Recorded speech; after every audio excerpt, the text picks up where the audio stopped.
Today we meet the Queen of England. So, okay, who are you and what event brought you here? I am Queen of England, Elizabeth, and I believe that the event of me not marrying and ruling England by myself is the event. So, your choice, basically, in life, thought that was your event. Okay, so what led you to this choice? What maybe factors, events, anything? Well, when my sister Mary, or Bloody Mary, was queen, she married the Spanish prince. By doing that, she gave Spain, some power, and I do not like that. I believe that even though I'm a woman, I'm as capable as any man to rule my country. So you believe that you had the responsibility and skill to do it. How did the people react? Not very well. They did not like it, and they did not believe I should be queen. But I had many people with me, and eventually it worked out. So later on they admitted that their mistakes, and later on you were pronounced as a good queen, right? Yes, because I brought them all to the golden age of England. So how do you want your peasants or, your people to remember you? As maybe the Virgin Queen, the queen who put England in front of everything else. I brought them all to golden age and made them all popular and gave them more land. And they became famous. Who they? The citizens. Oh, right. So England, basically. Yes. So you raised the economy, you raised everything. But was it more of your choices or the choices of your noblemen? Well, more of mine, but they helped me.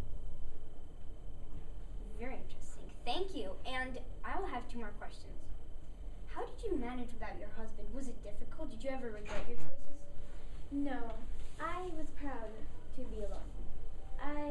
It may have been harder, but it was okay.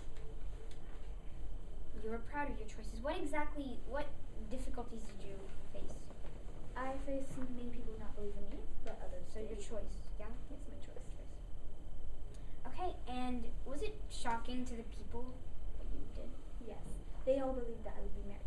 But whenever I decided not to, they were all shocked. Did they believe that it would affect England, its government, I don't know, economics, anything in a negative way? Did it? Yes, they believed that since I did not get married, they would become weak. They believed that I was not strong enough to rule for them. But they were wrong. We can all see that today. Thank you very much. Maggie, I gotta ask you a question here. So what are some, you talk about the decisions you made during, as Queen Elizabeth. Can you tell me some specific examples of some of these choices you made? Like when America was founded? You need to tell me. Like the Queen decided to make people go and get land for England. Okay, so pushing people into North America, getting that colonization of America for the British Empire. Okay. Anything else?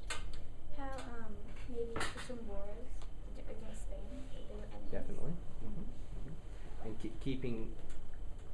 You're right. There was a lot of different things that I would have liked to have seen in this interview, but at the same time, you did find it, but in a very general way. Some of the things that the Queen Elizabeth did do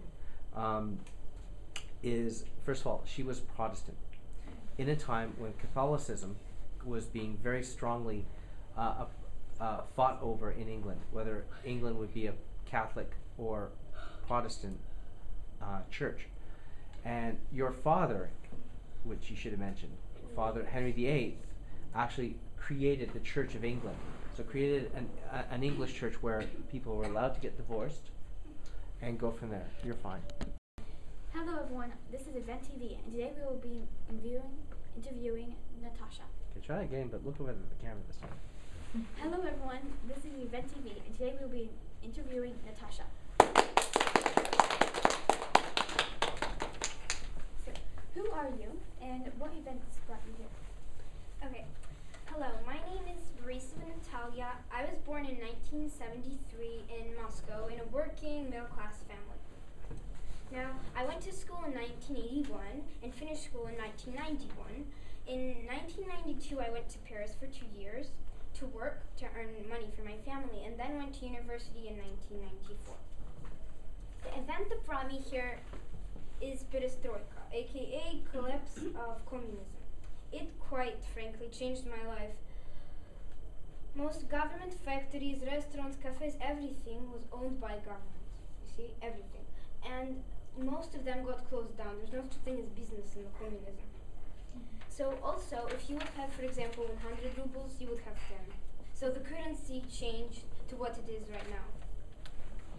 And were you happier with that, or were you not? Well, I think, you know what, the youth was happier, you know, it's, you can't even describe those feelings of happy or sad. I mean, the whole country was, you know, in ecstasy. Everyone was going to restaurants, cafes. Russia opened to the world. And that's, people had a chance to see the world, chances that they never had before. And everyone was like, parties from morning to evening. I had a chance to go to Paris and it was quite wondrous too. But you know, the grandparents, they're quite shocked, you know, because they've lived all their life in one situation, and now all of a sudden, the rest of the years in their life, they're supposed to change to other. Yes. Thank you.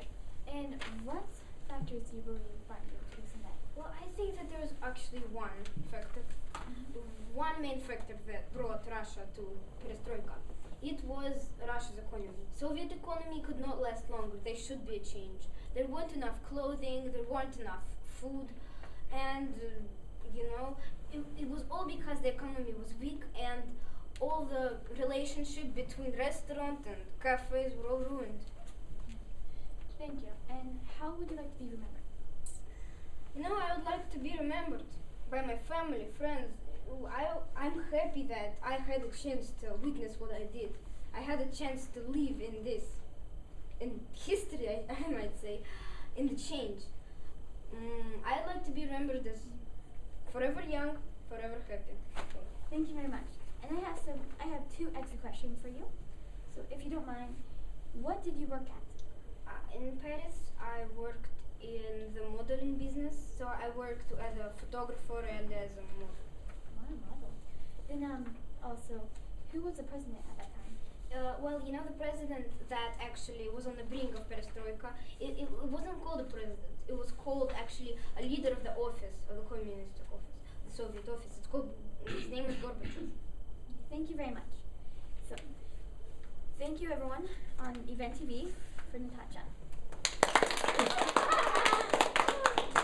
Good job, guys.